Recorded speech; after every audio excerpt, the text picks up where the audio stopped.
नमस्कार आणि welcome to the new blog of the Tanaya Nikhil. मी तनया.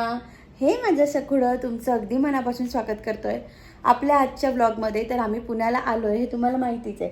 हाय कर सखी, हाय कर ना. आम्ही जस्ट उठलो आहे. माझा अवतार असा आहे कारण मी जस्ट माझे स्टेप पूर्ण केले आहेत ट्रेडमिलवर. आज मी 8 दिवसाने स्टार्ट केला, त्याच्यावर माझे फक्त अर्धा तास झाला, पण माझे 3-3.5 हजार स्टेप झाले. पण ठीक आहे, माझं हे रिस्टार्टच आहे स्टेपचं, कारण 8 दिवसाचा गॅप पडला आहे. पण ठीक आहे, मी ट्रेडमिलवर केलं आणि आय थिंक खालच्यापेक्षा जास्त घाम माझा इथे निघाला आहे. छान होतं आणि माझ्याकडनं नाही झालं अर्ध्या तासाच्या पुढे, मग मी ठेवून दिलं. आणि तेवढ्यात माझं पिल्लू पण उठलं, त्याच्यामुळे मला काही आवरायला वेळच नाही भेटला. आज आम्ही 8 वाजताच उठलो आहे. नाही तर म्हटलं होतं आंघोळ करून तिचा नाश्ता करून मग तिला उठवू, पण आता सखी मला सगळ्या कामात मदत करणार आहे. हो ना सखी? हो म्हण. हो, आम्ही उठलो आहे त्याच्यामुळे आम्हाला कोणाशीच नाही बोलायचं आहे. हाय कर ना बाबू सगळ्यांना एकदा. मम्माने काय घातलंय? स्वेटर. काय? आणि सखी कशी आहे? गोड आहे. सखी कशी आहे? आणि सखीच्या नवीन फ्रेंडचं नाव काय आहे? मीनू. काय? मीनू. आता आम्ही मीनूला शोधायला जाऊ, असं काहीतरी आहे. मी ट्रेडमिलचा लगेच रिव्ह्यू देत नाही, कारण आज माझा पहिलाच दिवस आहे. त्याच्यामध्ये खूप भारी आहे, कारण खूप वाईट आहे की ठीक आहे तुम्ही घेऊ शकता. हे मी 8 दिवसात सांगेल. मी शूटही करणार होते माझं आत्ताचं. मी शॉर्ट्समध्ये केलं शूट. कुठे आहे मीनू? ते बघ तिथे मीनू आहे बघ. मी शूटही करणार होते, पण मला सखी उठली त्याच्यामुळे मग म्हटलं जाऊ दे. आणि मी अर्ध्या तासात थकली पण होती, तर म्हटलं ठीक आहे. बट छान, म्हणजे त्याचा एक्सपिरियन्स छान होता. शूज वगैरे मी काल असंच चालून बघितलं होतं वरच्यावर, तर मला वाटलं होतं की हे डिफिकल्ट आहे आणि मला काल त्याची आयडिया येत नव्हती. बट आज छान आयडिया आली. मी अर्धा तास प्रॉपर चालली आहे आणि चांगल्या स्पीडवर चालली आहे, त्याच्यामुळे मग मस्तही वाटलं आहे. आता घरातली कामं आहे, कारण आज सोमवार आहे. आमच्या प्रोटीन बाईट संपला आहे, सखीचं बोनविटा संपलं आहे, ते पण करायचं आहे. बट आय डोंट थिंक आज मला ते जमेल.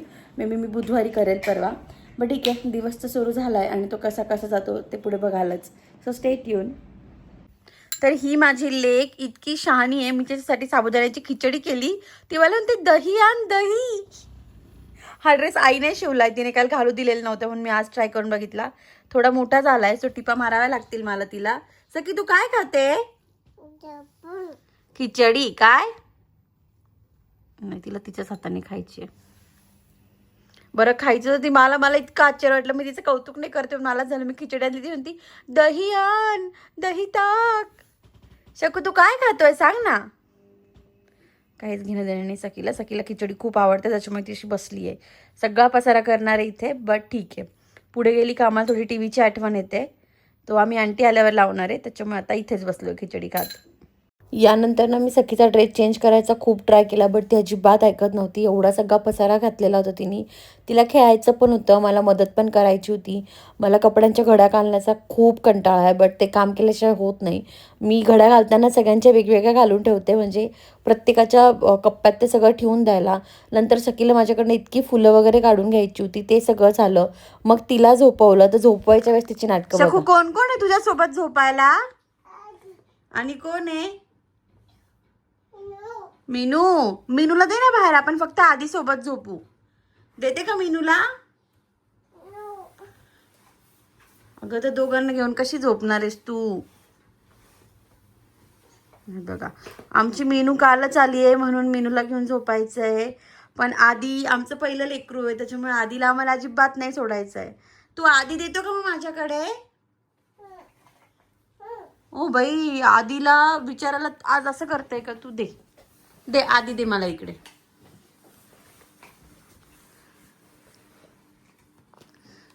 झालं, फेकून दिलं आधी.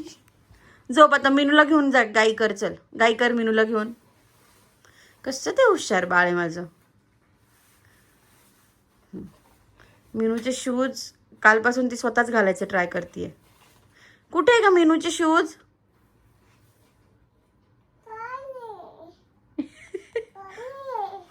पळून गेला मीनूचे शूज. आम्ही अजून अर्धा तास झोपणार नाहीये, पण इतकी घाई चालू होती. मम्मा गाई चल, मम्मा गाई चल. सखी झोपायचंय की नाही? मग का बरं झोपीत गेली तू? इतकं गोडनस आहे ना, इतकं प्रेम आहे मला. कधी कधी याच्यावर कधी कधी फटका द्यावासा वाटतो, पण अजून अर्धा तास तरी आमचा हा खेळ चालणार आहे, कारण तिच्या डोळ्यात अजिबात झोप नाही आहे. म्हणून मी पडदे वगैरे काही लावलेले नाही आहे. पण म्हटलं ठीक आहे, चला तिला करायचा टाइमपास तर करूयात. तर आमच्या मॅडम झोपल्यानंतर ना बराच वेळ माझ्या मैत्रिणींचा कॉल आला होता, चांगला 1-1.5 तास तो झाला. बेसिक कामं केले आणि तोपर्यंत आमचा पप्पा आला पण, आणि आला तो बोलला की हे काय आहे घरात. आणि तिकडे बघताय तुम्ही सखी, ए सखी, बाकी दाखवते. सखी काय चालू आहे तुझं, काय चालू आहे तुझं? जसा तिचा पप्पा आला ना तो म्हणे काय हा पसारा, आता ती दाखवायला आली पछाला, तो म्हणे कोणी केला, ती सखी.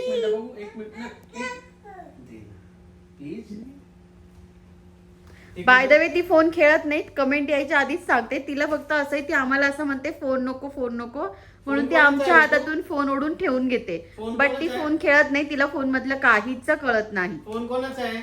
कोणाचा फोन येतो? कोणाचा आहे? ॲटिट्यूड बघता तिचा. सखी फोन कोणाचा आहे? माझा आहे. दे, माझा फोन आहे, दे. माझा आहे, माझा.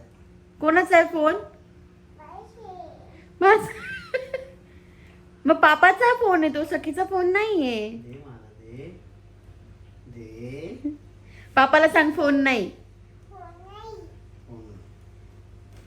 घरी गेलो होतो ना, तिने माझ्या पप्पांना अक्षरशः जाम केलं. घरी हार्डली आम्ही 1 ते 1.5 दिवसासाठी गेलो होतो, त्याच्यात 100 ते 200 वेळात माझ्या पप्पांनी फोन हातात घेतला की ती म्हणायची बाबा फोन नाही फोन नाही. आणि आमच्या गौरीला थोडीफार सवय फोन बघायची, तर गौरीला पण तिने गेले त्या दिवशी जाम केलं. आणि आता निखिलला पण म्हणते फोन नाही. निखिल ठेवून दे फोन, म्हणजे ती काहीच ओरडणार नाही.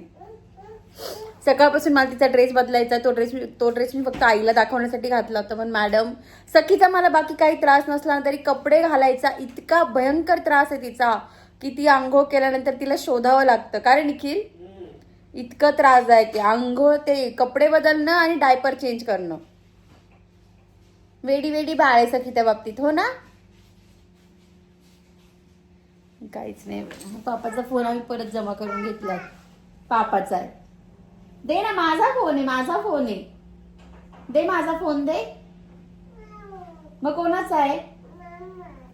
मम्मा. मामाची पण चमची, आई बापापेक्षा मामाची मोठी चमची आहे. असो, तर आज माझा दिवसभर, जे मला वेट लॉस बद्दल विचारतात त्यांना सांगतेय, आज दिवसभर माझा फास्ट होता. आज सोमवार आहे म्हणून. पण 7:30च्या आसपास मला सोडायचा आहे. आता 5:30 पावणे 6 झालेत. तर मी सकाळी ज्या कोथिंबीर वडी लावलेली होती ती मस्त तुपामध्ये फ्राय करून घेतली माझ्यापुरती. यांना मी तळून काढेल, म्हणजे निखिलला सखीला तुपातलीच खाऊ घालेल. कोबीची भाजी केली आणि कढी भात. मला आज भात खायची इच्छा आहे, त्याच्यामुळे भाकरी स्किप करते. आता मी असंच सुरू केलं, एक तर भाकरी किंवा आपलं भात. आधी मी दोघं घ्यायची, आणि आता मला असं झालं की ह्या वीकपासून 1 मील ट्राय करू, किंवा मग मला थोडं फास्टिंग पण करायचं आहे. कारण माझं वेट थोडं स्टक झाल्यासारखं वाटतंय मला, 89-90च्या आसपास. बट मी काय तो डिसिजन घेत नाही, कारण मला 2-3 कामं आहेत त्याच्यासाठी मला एनर्जी लागणार आहे. तर मी असा पटकन असं काही सिरियसवाला डिसिजन घेत नाही आहे. बट असो, उद्या परवापासून करेल काहीतरी सुरुवात. काय चालू आहे तुमचं? तिला हवी कोथिंबीर वडी, दे तिला थोडी. ऑसम झाली. जर तुम्ही त्याच्यात थोडासा गूळ आणि हे टाकलं ना, आमसूलचा रस टाका किंवा आपलं चिंचेचा रस टाका, ऑसम होते. म्हणजे मी आता ट्राय केली आहे. मला आवडतं स्वयंपाक करायला. बाय द वे, स्वयंपाक करायला मला जेवढा आवडतो ना तेवढा स्वयंपाक झाल्यानंतर किचन ओटा आवरायला आवडतो. मी घरात सगळा पसारा ठेवेल एक वेळ, बट किचन ओटा माझा कधीच असा रात्री हे नसतो, कारण मला दुसऱ्या दिवशी सकाळी काही सुचतच नाही जर किचन ओटा घाणेरडा असेल तर. मी ना हे बिकोचं एक लिक्विड वापरते. ॲक्च्युली चांगलं नाही आहे, पण मला प्रमोशनला आलं होतं तर म्हटलं यूज करून टाकू. ते 5-10 मिनटं गॅसवर मारून ठेवते. गॅस त्याने माझा चकाचक होतं, बट बाकी ठिकाणी एवढं युजफुल नाही आहे. पण म्हटलं आलंच आहे तर यूज करून टाकावं. सो रात्री किचन ओटा चकाचक करते, किचन झाडून पुसून ठेवते, म्हणजे दुसऱ्या दिवशी मला फ्रेश वाटतं आणि मस्त दिवसाची सुरुवात होते. तर आज असा छोटासा व्लॉग आहे, छोटासा आणि स्वीटसा. खूप काही मी दिवसभर शूट केलं नाही, कारण मला 1-2 अगदी इम्पॉर्टंट कामं होते जिथे लक्ष देणं खूप गरजेचं होतं. आणि माझं काय माहिती काय लागलं माझ्या पाठी. एक हात झाला, आज हा दुसरा हात इतका जाम करतोय मला, माहीत नाही त्याला काय. मी काही जड वगैरे पण नाही उचललं, कसा ट्विस्ट झाला मला कळे ना. बट जसं इकडे पेन होतं आहे ना, सेम इकडे होतं आहे. सो आता दोघं हातांना मूवचा स्प्रे लावावा लागणार आहे मला. माहीत नाही, काल रात्रीपासून होतं आहे. मला शनिवारी दाखवायचं. बरं ते दोघं झालं. मला माझ्या घशाने जाम केलं आहे. तुम्हाला आठवत असेल की 6 महिन्यापूर्वी, तर तुम्ही माझे तेव्हा सबस्क्रायबर असाल तर, मला घशाचं इन्फेक्शन झालं होतं जे रिपेअर झालं होतं. आणि मला मागच्या 2 दिवसापासून कंटिन्यू तसं होतं आहे. मला असं वाटलं तर घरी गेली होती पाणी प्यायले म्हणून झालं की काय, बट तसं काही नाही, ते वाढत चाललं आहे. मला सारखं असं काहीतरी टोचल्यासारखं होतं आहे की मला दही आणि ताक खाल्ल्यामुळे झालं माहीत नाही. अचानक माझी सर्दी गेली होती आणि मी अचानक ते खाल्लं, म्हटलं काय ते माहीत नाही. बट हे तिघं मला जाम करताय. बरं असं म्हणू नका तू सारखीच आजारी पडते, हे आजार पण नाही आहे, हे छोटंसं काय म्हणतो दुखणं असं म्हणू शकतो. कारण अशा खूप कमेंट्स असतात तू तर सारखी आजारी असतेस ग. तर नाही, मी सारखी आजारी नसते, बट वातावरण असं आहे की हे चेंजेस नाही होत. त्यात माझं डाएट वगैरे पण चालू आहे, त्याच्यामुळे थोडं मागे पुढे होत असेल तर ठीक आहे, चलता आहे, करेल मी मॅनेज हळूहळू. सो माझं छान असं घर आवरलं आहे. उद्या निखिलची सुट्टी आहे, कारण मला काही 1-2 इम्पॉर्टंट कामं आहे ते करायचे आहे. पहिल्यांदा तो माझ्यासाठी सुट्टी घेतोय, कारण खूप गरजेचं आहे मला ते उद्याचा त्याचा वेळ सकीला सांभाळण्यासाठी. तर आय डोंट थिंक की मी उद्या व्लॉग वगैरे काही करू शकेल. तर मे बी उद्या आपला व्लॉग मिस होऊ शकतो. झाला तर करेल, नाही झाला तर मी तुम्हाला आत्ताच सांगते, कारण लगेच DMs यायला सुरुवात होते की व्लॉग का बरं येत नाही. बट मी आता ट्राय करते. मी आजच पल्लवीला बोलली की मी हे तुझं बघून सुरू केलं आहे की तू करते ना डेली व्लॉग, तर चला ट्राय करूयात. म्हणजे ती करते तर ती काहीतरी कंटेंट शोधून काढते दिवसभरात, तर चला करूयात तसं ट्राय. तर मी पण हळूहळू मी आधी 1 दिवसात टाकायची, नाही तर 4-5 दिवसात एकदा टाकायची. बट आता मी रेग्युलर टाकायला सुरुवात केली आहे. बट मध्ये अशी थोडीफार अडचण येते, सो चलताय, तुम्ही पण समजून घेता. सो आपल्या आजच्या व्लॉगमध्ये एवढंच. तुम्हाला जर आपला आजचा व्लॉग आवडला असेल तर do like, share and subscribe. आणि असंच प्रेम देत राहा मला, सखीला, निखिलला आणि सखीसाठी. जर तुम्हाला सखी आवडत असेल तर खाली एक कमेंटमध्ये छोटासा बदाम तर देऊनच जा तिच्यासाठी. सो येस, आपल्या आजच्या व्लॉगमध्ये एवढंच. भेटत पुढच्या व्लॉगमध्ये. तोपर्यंत असंच प्रेम देत राहा. बाय.